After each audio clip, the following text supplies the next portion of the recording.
Our Common Nature is sponsored by WNYC. As the nation's leading environmental law organization, WNYC has more than 200 full-time lawyers who fight for your right to a healthy environment. Partnering with local communities across the country, from Hawaii to Alaska, WNYC goes to court to protect the air we breathe, the water we drink, the wild places we love, and our future on planet Earth. WNYC, because the Earth needs a good lawyer. Text NATURE to 43428 to sign up. Our Common Nature is supported by Princeton Theological Seminary, now offering Damascus Road in partnership with My Next Season. This 5-month faith-based journey invites executives to pause, listen, and make a sacred shift as they reimagine God's call for the next season of life. With retreats on the seminary's campus, formation with seminary faculty, and one-on-one coaching, Damascus Road weaves together scripture, vocation, and real-world tools, guiding leaders toward clarity and renewal. Take your next step at ptsem.edu/Damascus Road. As a little girl, I would go with my granddad to the company store. And all the coal miners would be around, and they would say, sing me that song, and they would pay me. So I would get a few pennies for penny candy, and it was 16 tons. So I would sing 16 tons, and what do you get? Another day older and a deeper in debt. St. Peter, don't you call me, because I can't go. I owe my soul to the company store. So cool. That's Diane Williams. She's sitting with me and Yo-Yo and a group of coal miners in New River Gorge National Park in West Virginia. It's the first weekend of fall, and we're outside of a historical mine called Nuttleburg. The Appalachian hills around us are tight and thick with summer leaves. The river behind us is a constant flow. We just had a picnic of pepperoni rolls and Mr. Pibb from real-life coal miner lunch buckets. And then Yo-Yo stood up. As a stranger, I'm so overwhelmed with a sense of appreciation and gratitude for what you have done. It's important to unite all of us because you've united us once before in what you've done. So, what would you like us to take away? Coal has formed the lives of so many West Virginians. It's formed this country, really. But there's a dark irony to coal. St. Peter, don't you call me, because I can't go. You hear it in that song, 16 Tons. I owe my soul to the company store. And that irony makes it hard to get to know coal if you're an outsider, especially today, as coal faces another challenge. The industry, especially in West Virginia, is shrinking. Coal is changing, but the culture of it is still there in these Appalachian towns. So, in this episode, we dig into the music and the stories of West Virginians whose lives are defined by coal, to see what keeps people holding on to this place and the black fossil falling out of its hills.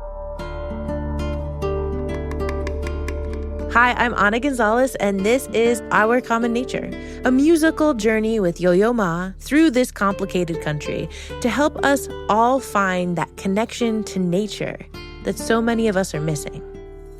We climb mountains, play music, drive dirt roads, recite poetry, traverse rivers and oceans, and even our own brains, all to figure out how to better live on our planet together.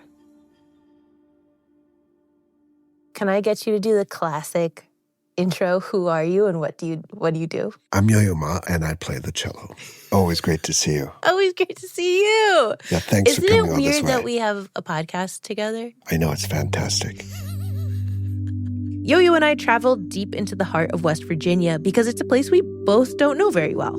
And this trip, winding through Appalachian mountain towns, was a way to learn more about this place that holds so much of our country's history and identity. I was struck by the immense beauty of the landscape and the rivers and the mountains and how extraordinarily kind the people we met were. Lost all my money but a $2 bill. I'm on my long journey home. Back on that riverbank in New River Gorge by the old mine, we're here with a bunch of people whose lives have been touched by coal. Miners, of course, but also a poet and some musicians. We want to get to know this place, so we start on some common ground. You know, coal miners is gospel music, country music. Oh, lovely. Kathy Mattea. Oh, Kathy Mattea, he said. She's a West Virginian singer-songwriter, and she's here too. Well, they're my people. I mean, they just are. Both of Kathy's grandfathers worked in West Virginia mines. My grandfather mined a 30-inch seam of coal. He did it with a pick and would pick sideways into the coal and work his way in. And my grandmother would sew leather patches onto the backs of the top of his shirt so that when he wedged himself in against the ceiling, it wouldn't wear through his shirts. Kathy grew up hearing stories like this from everyone in her family. They'd all gather in one of her grandparents' homes and tell stories and play music. That's where Kathy started playing guitar. Her parents would get her to perform, and this was around the 1970s when a new song was taking over West Virginia radio. How many times would you estimate you've played Country Roads in your lifetime? Hundreds and hundreds and hundreds. Almost heaven, West Virginia, the Ridge Mountains, Shenandoah River. Y'all have to sing with me though, because that's the whole point, you know? Life is old. Take Me Home, Country Roads is quintessential Americana music. People all over the world know it. And in West Virginia, this song is the song. West Virginia University football games, high school graduations, weddings. It is so nostalgic for this version of West Virginia that feels good. And it's absolutely beautiful. But it's not really true. Because all the specific locations they mention are in Virginia. Blue Ridge Mountains, Shenandoah River, those are Virginia landmarks. And while the mountains and the river both technically travel into West Virginia, it's the most eastern side, and the song is just clearly not written for West Virginia. Kathy said that the songwriters had never even been to West Virginia when they wrote the lyrics. They were singer-songwriters in Washington, D.C., who started naming pretty landmarks in that general area. One of them was even thinking about his home in Massachusetts, but they decided to use West Virginia because it sounded really nice. The people who wrote it didn't know. But, you know, where else are you going to find a song that's coming out of all the dashboards of all the radios and all the cars in the country that screams, West Virginia, Mountain Mama, take me home? Start the tag. Take me home, down country road.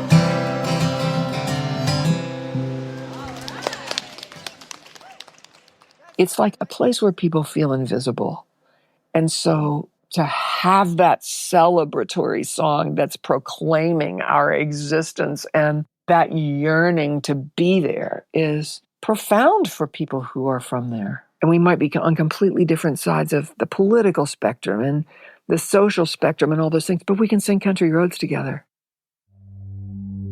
So this song that the whole world thinks of as representing West Virginia actually doesn't, at least not like literally. And as we sit along the riverbank, a coal miner named Dorsal brings up another musician that he thinks represents West Virginia. Bill Withers, he's from here. Bill Withers, like, ain't no sunshine when she's gone. Just the two of us. Bill Withers, he grew up in a coal mining town in West Virginia. Yeah. Slab Fork. Yeah. Lean on me. Yeah. He told me, Dorsal, that he wrote Lean on Me about living in the coal camp. You just call on me, brother, when you need a hand. Kathy met Bill one time, and he told her that this song about people leaning on each other, supporting each other, was written about coal miners. And nobody cared what color anybody was. That's why it was underground and all these. Yeah, he said that's it. Nobody cared. It just wasn't a thing. In the community, everybody just helped each other. That's right. So always look out for each other. As long as you're on that same crew, everybody's the same crew. And you would always look out. Black men, and they worked just as hard as the white men. And as long as everybody did their job, everybody got along really good. So they're saying that Lean on Me is about the ways miners supported each other, no matter their race. And I'd love to believe that life actually played out like that. But in the crowd, there are two Black women. Diane, who spoke at the top of the show and sang 16 Tons, and her mom, Zora. I'm Zora.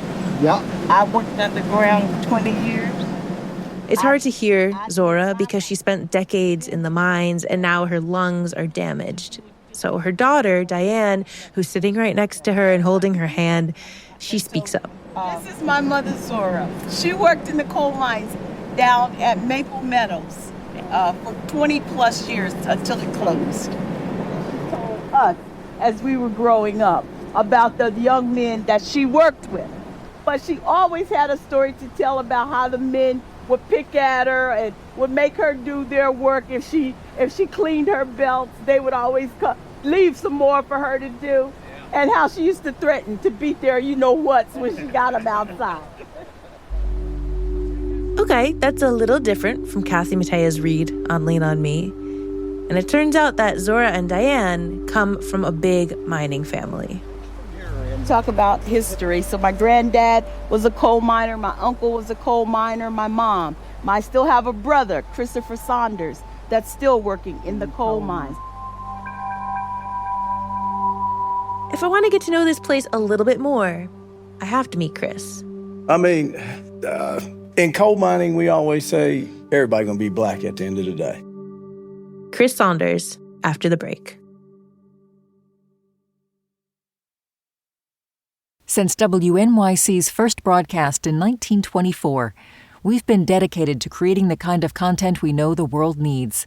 Since then, New York Public Radio's rigorous journalism has gone on to win a Peabody Award and a DuPont Columbia Award, among others. In addition to this award-winning reporting, your sponsorship also supports inspiring storytelling and extraordinary music that is free and accessible to all. To get in touch and find out more, visit sponsorship.wnyc.org. Our Common Nature is back. We're in West Virginia meeting up with present-day coal miner Chris Saunders, who also happens to be Black.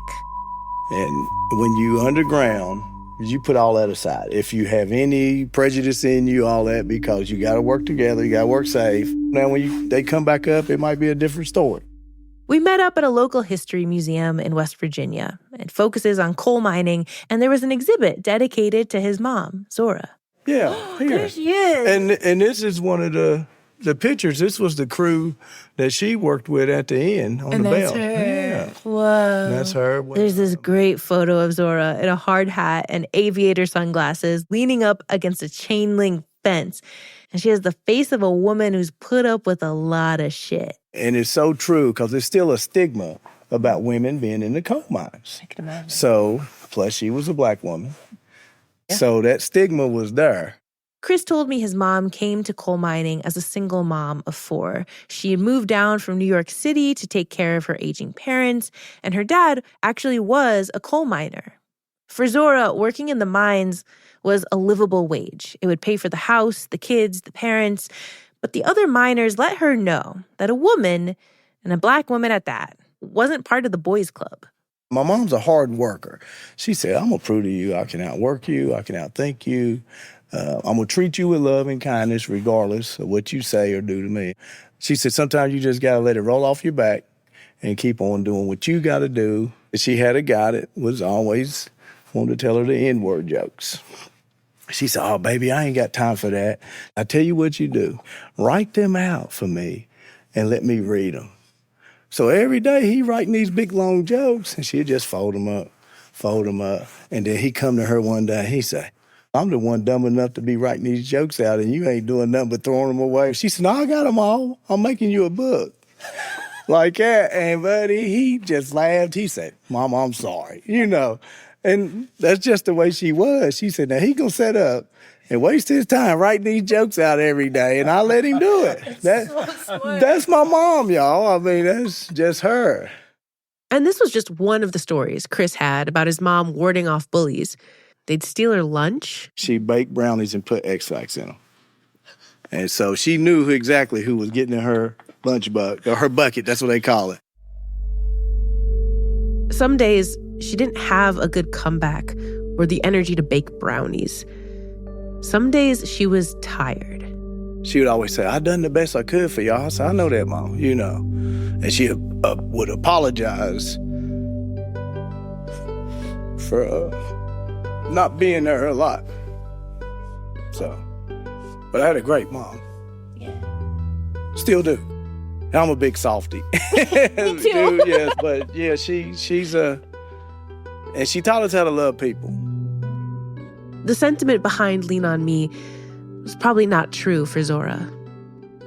But it is for Chris. He's committed to the job and his coworkers through thick and thin. You know, the money was good to be in Appalachian, to go to high school and get out and can make $100,000 right out the gate. 18 years old. I'm just telling you, that's the type of money they paying you and give you health insurance for everybody in the family. And I look at it like this. I chose to do this. But if I got to be on oxygen again, I don't want it. Yeah. Do you think about that with your mom? Yeah. Zora's condition has worsened since I saw her along the banks of the river, and now she can't speak without oxygen. Chris is worried about her, but that's not the only thing he's worried about. We have what I call, I'm going to keep it right, kiss my butt curves.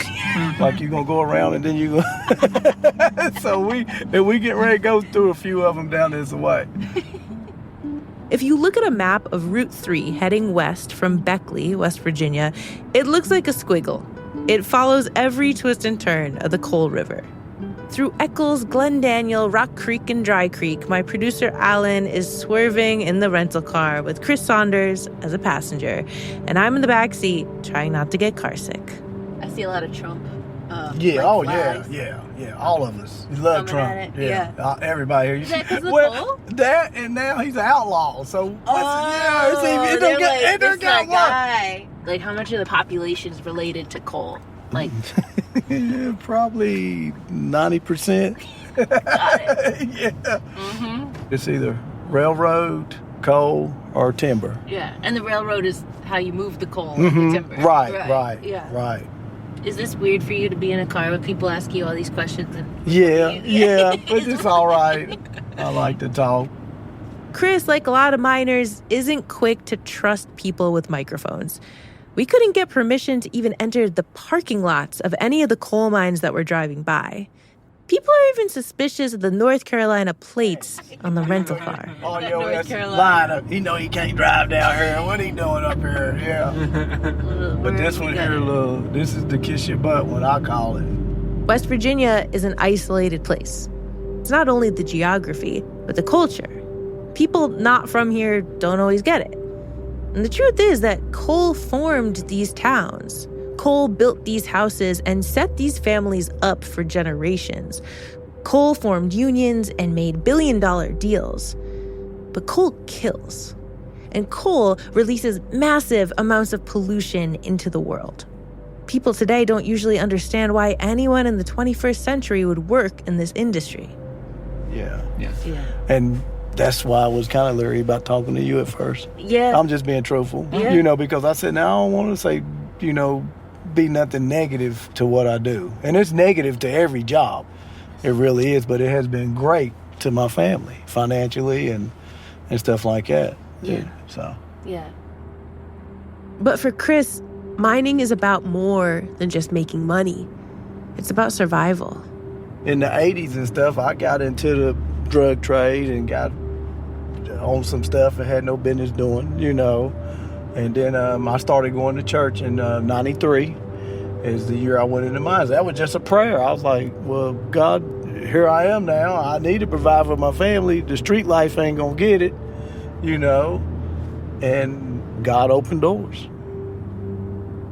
I wanted to follow in my mom's footsteps. Yeah. And it's been a great way to provide for my family. I think that's what we're trying to get at. Right. It's complicated. Yeah, it is.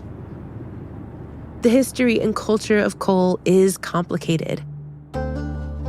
Human beings have actually used coal for fuel for thousands of years. People would just pick it out of the hills and burn it, because coal itself is just fossilized plant material that's millions of years old.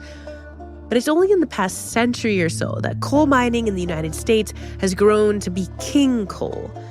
So much of our world is made with coal, and specifically West Virginia coal, because this is a special type of coal. They call it high metallurgical coal, meaning it's higher in carbon and lower in moisture than thermal coal, which we use for fuel and heat. High met coal is some of the best in the world to turn into iron and steel.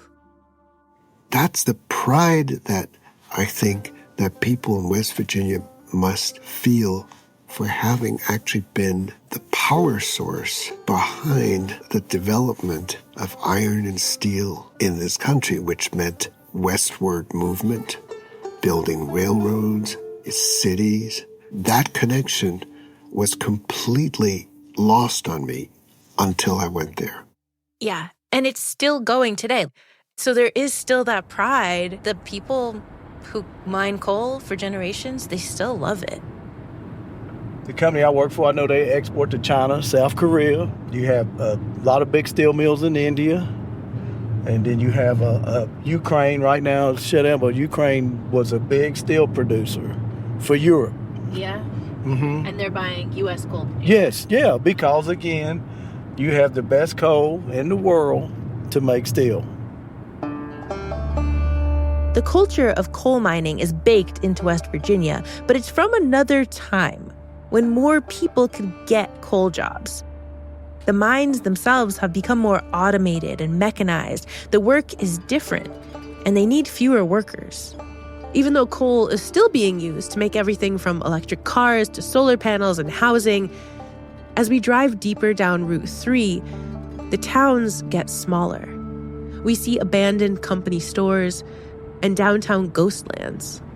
This was the old grade school. All right, during the explosion, they were lined up from there on both sides of the road. He's talking about TV reporters from CNN and other outlets.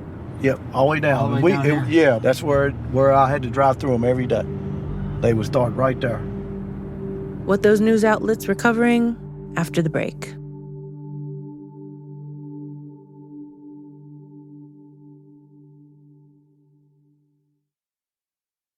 Since WNYC's first broadcast in 1924, we've been dedicated to creating the kind of content we know the world needs.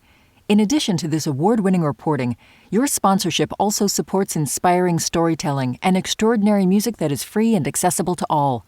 To get in touch and find out more, visit sponsorship.wnyc.org. This is Our Common Nature. I'm Anna. Before the break, coal miner Chris Saunders was taking us on a road trip all along Route 3 in West Virginia. And now we've reached our destination. Now look on top of the hill right here. And you see where the tube went in? That's the coal seam right there. We pull off the road and park on the gravel beneath a long metal tube connecting one mountain to another. It's the conveyor belt that transported coal between mining operations. I don't know if you can see the black on top of the hill. Then you usually have other seams below it. But that's the eagle seam that we mined. And seams are layers in the earth where the coal is. It's where the mines are set up to extract the coal. And until I saw this, I didn't really understand how modern coal mining worked. I thought it was still like Kathy's grandfathers described, 30 inches tall and picked out with hand tools. But this mine, the Upper Big Branch mine, is a colossal compound in the hills. Upper Big Branch used to be one of West Virginia's largest coal producers. It was owned by Mattea Energy, a huge name in coal for decades. And even as there were more safety regulations placed on mining, Mattea was consistently cited and fined for not following them.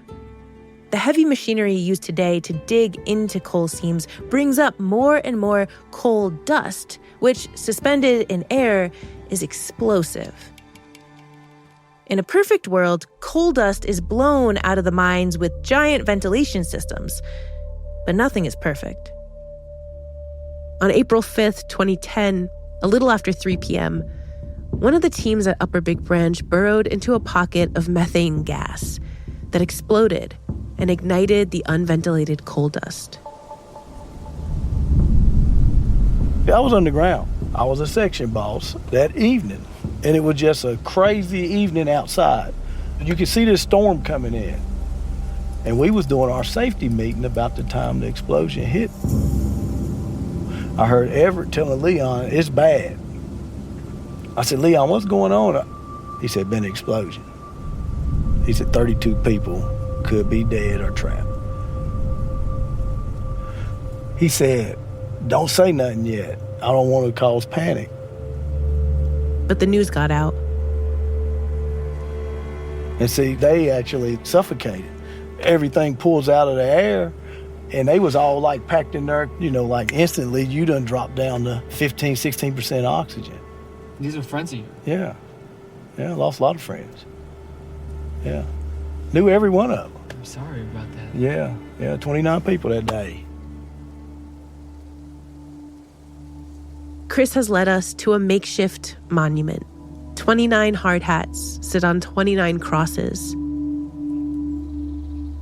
Family and friends have placed Christmas trees and lunch pails, necklaces, bottles of liquor, next to the names of their loved ones killed in the explosion.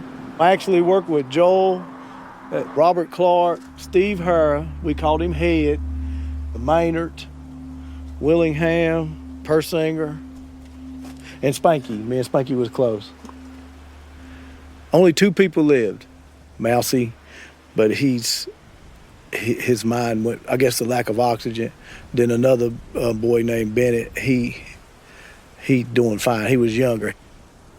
Like losing this many people, was that fear ever there when you went into it? Yeah. Oh, yeah. After this, yeah. Yeah. But before this, did you ever think this was possible? No. You don't. I don't know. You, like I say, you get complacent. You never think about no disasters like this. The Upper Big Branch explosion was the worst mine disaster in the United States in 40 years. In its aftermath, the families of the miners who died were thrust into the headlines of national news cycles. Meanwhile, they had 29 funerals to plan and attend, and 29 families had to face a new reality and begin rebuilding their lives. The surviving miners, like Chris, had to show up for work the very next day. Why didn't we just take at least a day? Yeah. For respect. At that time, as far as, I guess, in the corporate mind, well, we don't want to admit that we done nothing wrong. Yeah. Buddy, you already in this now. You might as well just shut down, regroup. Yeah. 29 people dead, regardless. Who wrong? Let's show some type of respect. And that always bothered me. It still bothers me. Because if I was a CEO of a company, that's what we'd have done. Regardless. Who wrong, who right, what happened, we gonna hash that out later. These people that lost friends, family, regardless, let's show some kind of compassion. Chris never speaks too harshly about his employer. He's careful to toe the line. His life, his livelihood, his identity as a coal miner would all be at risk. But Crystal Good can speak up. The poem came, but it came, what you know about black diamonds, black diamonds, black diamonds. Hey, hey, hey, hey. For like 2 years. What you know about black diamonds, black diamonds. So I just walk around the house singing just that, right? Crystal is a writer, an activist, and a West Virginian who watched the news of Upper Big Branch as it played out on TV. Black diamonds form on days like April 5th, 2010, the day that started just like all the other days just like all the days, the hundreds of days that the earth fell in on miners. Trapping them underground with nothing but their prayers. This time on April 5th, 2010, 29 men died in what they call a mine disaster. Others. So much of the Upper Big Branch was like national news organizations seeing black people on the news and being like, wait a minute, black coal miners? Like, this country doesn't even know about the history, the labor of black men in West Virginia and the families, The injustice of it all stuck with her. West Virginia, a place where people feel invisible on a national platform for a disaster. She watched some Massey executives pay fines and go to jail, and she talked to the widows of miners who never got a chance to tell their side of the story. When every coal miner's wife sheds a tear, there comes the pressure. Compacted, compacted, compacted, and every This is her performing the poem next to the New River. Industrial homicide, homicide, homicide, dead. 29 miners. Black diamonds, black diamonds. In pages where black ink fades until somebody digs, and some brave heart will always hear the call and dig deep inside the earth so that millions and millions of years from now, they will hold up and marvel at our diamonds and wonder at their priceless, priceless love. Formed by the pressure, the pressure, the pressure, and the salt of her tears. Crystal has performed this poem on the steps of the West Virginia Capitol. She's performed it on stage and among people, and whenever she performs it, people cry. The biggest thing I've learned about West Virginia is just how much coal seeped out of these hills and into people's lives. Everyone has a story about how coal has either enriched their lives or taken from them. And a lot of the time, it's a mixture of both. Crystal knows that as a writer and a poet, she has almost the responsibility to articulate those complex emotions that people aren't always able to express themselves. And part of that responsibility comes from, yes, identifying as an artist, but the other part comes from identifying as Black in Appalachia. West Virginia is 3% Black. It's survival. Tell me how you're going to survive in a coal mine talking about, Black power and, fuck the police. And, so I think people have to survive here, right? Like Zora and like Chris, there are days where it's harder for Crystal to find the energy to survive here. Like the day that she woke up to find that a coal company had poisoned her water supply. And it stunk, the whole air, everything smelled like licorice. Ugh, I can't even eat licorice to this day. It makes me sick just even thinking about it. After weeks of buying water to drink and shower and cook, Crystal found it in her to sue the company. And she won.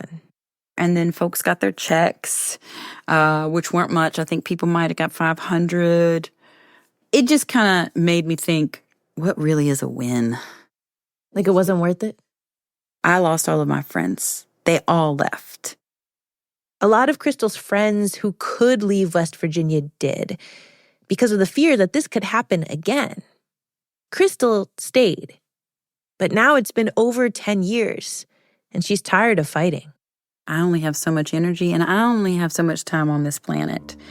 And living in West Virginia, the statistics, you die earlier. The statistics suck. West Virginia's life expectancy is the second lowest in the nation. Its population is declining faster than any other U.S. state.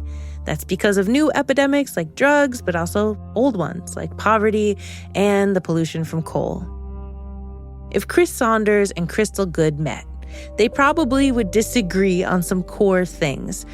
But they're also both part of that 3% of Black West Virginians who have chosen to stay in this place, despite the statistics, the disasters, and the daily grind of finding a way through.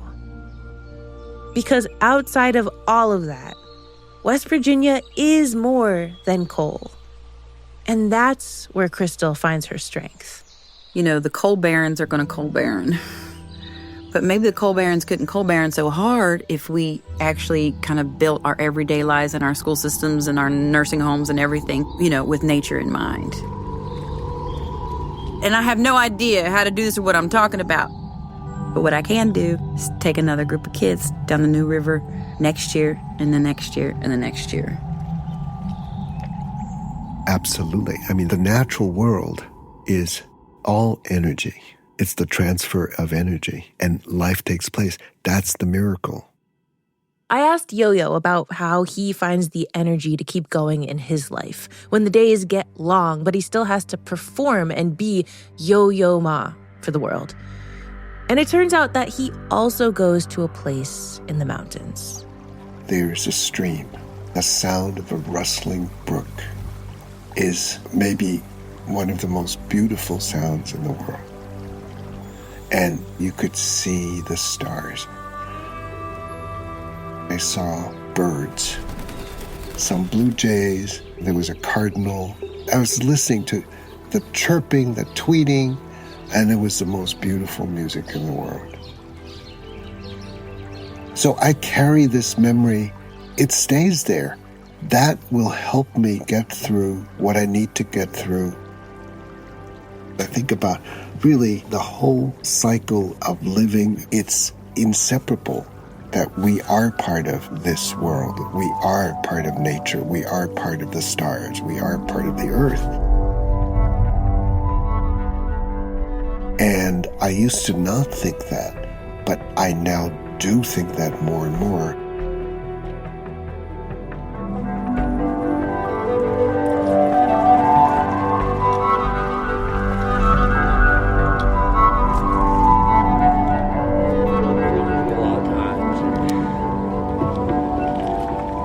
And let's go forward 5 strokes again. That's how people got hit, bro. It was so silent. Greetings, recording friends. I'm wearing the newest fur fashion. I got the new blanket. What did we just do? Water rafting, and I'm cold. It's early fall on the New River. There are 3 big blue whitewater rafts filled with kids from a middle school program called Step by Step. So who am I talking to? You're talking to Josiah. And who else? My name is Brandon Lee. Israel Angel. Had you ever been whitewater rafting before? No, this is my first time. I'm in one raft, Crystal Good, the poet, is on another, and we're all paddling down the New River to meet up with Yo-Yo. Are you on a first-name basis? Yeah. Yo-Yo's waiting on the banks of the river with his cello, and he begins to play Bach Cello Suite No. 1, Prelude in G major, obviously. I told you there was a cellist everywhere. After he finished playing, Yo-Yo hopped on one of the rafts and challenged everybody to a race. Well, of course. You were like yelling at, you were like Coach Yo-Yo, like, come on, everybody. I think we lost, but that's okay. We had such a good time. There's nothing like being in nature and doing something participatory, and that breaks the ice. And the kids were so different from before and after. Oh, yeah, big time. At the end, a couple of them performed a song that they wrote from scratch. A beat and everything.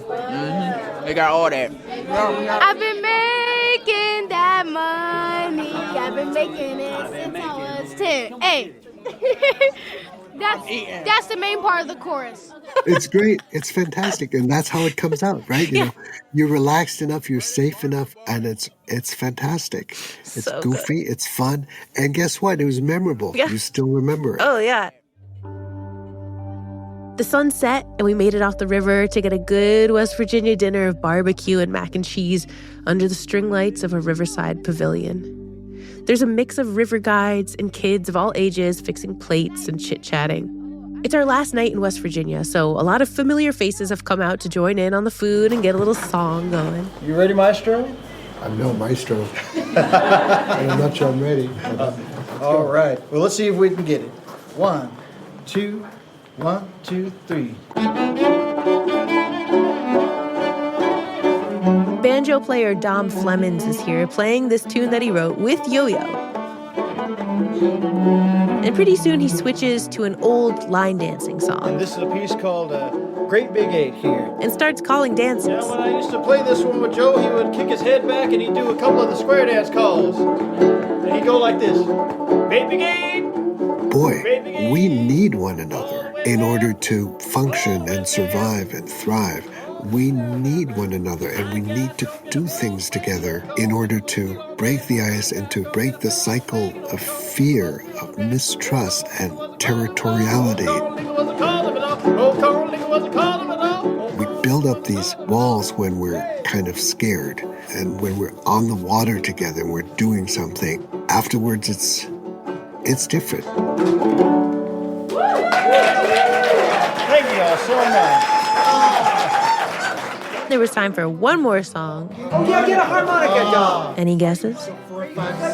So this would be like the national anthem for West Virginia, except that all the geographical references are wrong.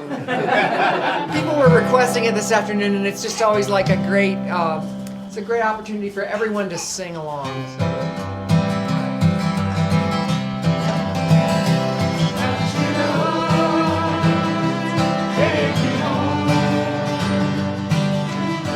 If I wanted to get to know West Virginia, I think this is a good start.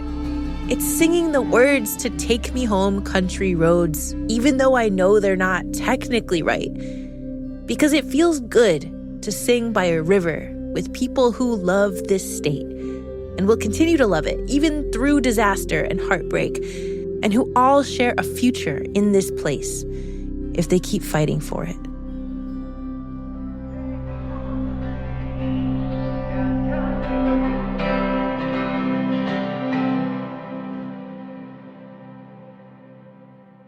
A notable absence, though, was Chris and his mom, Zora. Hello? Hey, Chris, it's Anna from the podcast. Anna? Yeah. Yes. I was just calling because I was just so sad to hear about your mom, and I just wanted to see how you're doing. A few weeks after recording with Chris, he texted me and said his mom, Zora, had died.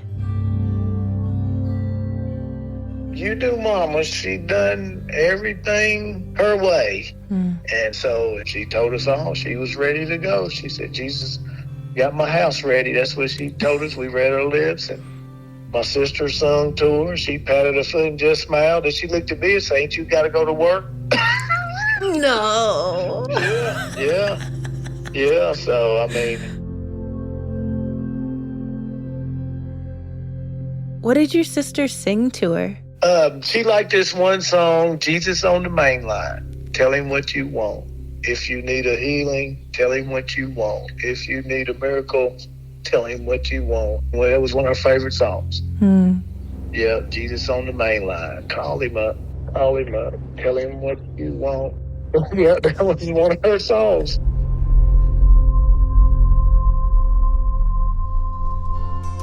Are you having services for her?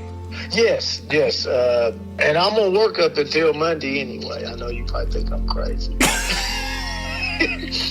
You can't get time off? Yeah, but I'm they only going to give me 3 days, so I'm going to work tonight, tomorrow, and then Monday morning I won't go back. My boss is like, I never seen nobody like you. He said, you all right? You know, because they worry about me getting hurt or something too. Yeah. And I said, no, I'm fine. I said, I talked to my mom. I said, my mom loved me and I loved her. I said, and we just coal miners, you know. Chris told me that when the funeral parlor found out his mom was a coal miner, they gave him a discount. And they're talking about building a monument to her in the cemetery.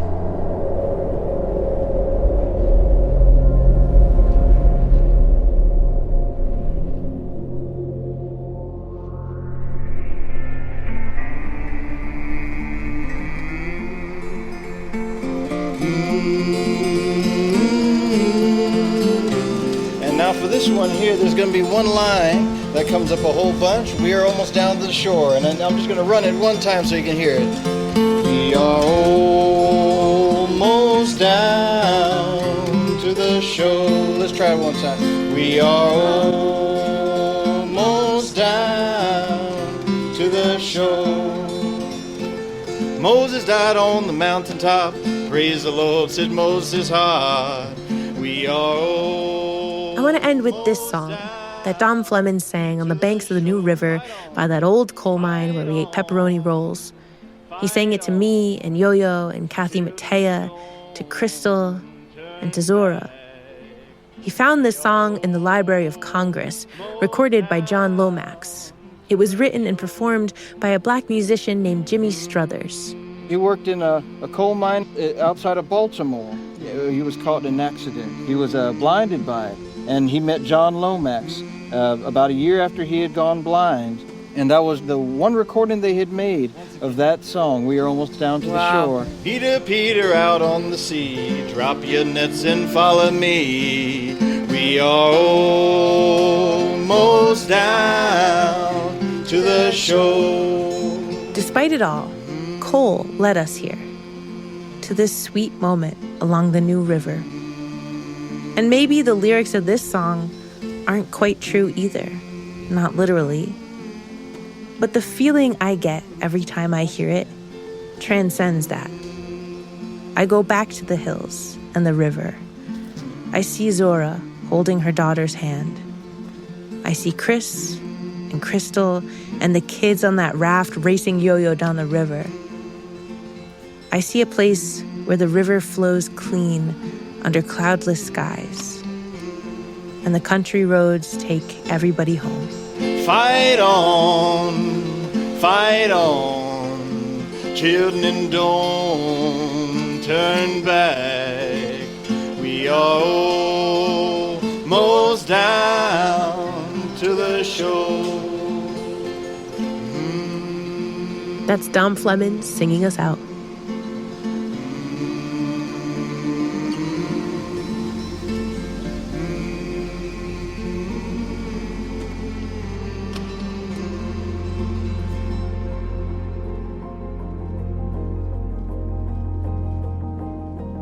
Our Common Nature is a production of WNYC and Sound Postings. Hosted by me, Ana Gonzalez. Produced by Alan Gofinski, with editing from Pearl Marvel. Sound design and episode music by Alan Gofinski. Mixed by Joe Plord. Fact-checking by Ana Alvarado. Our executive producers are Emily Botine, Ben Mandelkern, Sophie Shackleton, and Jonathan Bays. Our advisors are Mira Bertwin-Tonic, Kamaka Diaz, Kelly Libby, and Chris Newell. Music in this episode by Kathy Mattea and Dom Flemons. If you want to hear a beautiful studio recording of We Are Almost Down to the Shore, check out Dom's album, Traveling Wildfire. Special thanks to Matt Ike for letting me use his phone to record on a river raft, to Leslie Baker at the Beckley Coal Mine and Exhibition Museum, and to New River Gorge National Park. And if you want to listen to more music from this series, you can check out the Our Common Nature EP, featuring Yo-Yo playing with Eric Mingus, Jen Kreisberg, and an Icelandic choir, now available on all streaming platforms. This podcast was inspired by a project of the same name, conceived by Yo-Yo Ma and Sound Postings, with creative direction by Sophie Shackleton, in collaboration with partners all over the world. Our Common Nature is made possible with support from Emerson Collective and Tambourine Philanthropies.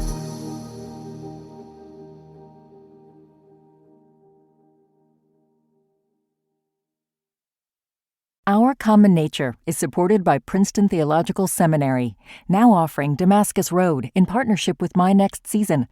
This 5-month faith-based journey invites executives to pause, listen, and make a sacred shift as they reimagine God's call for the next season of life. With retreats on the seminary's campus, formation with seminary faculty, and one-on-one coaching, Damascus Road weaves together scripture, vocation, and real-world tools, guiding leaders toward clarity and renewal. Take your next step at ptsem.edu/Damascus Road.